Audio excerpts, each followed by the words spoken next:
Cavite City po. Sa Cavite, okay.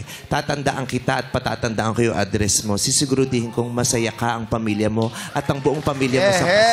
Thank you po, sir. I will make sure Thank you po. na masayang-masaya ang Pasko nyo. Makakakain kayo ng masarap at gusto kong maging masayang-masaya ka na may maiaabot kang magagandang regalo sa mga apo mo. Opo, salamat po. Sisiguraduhin ko po. Salamat po.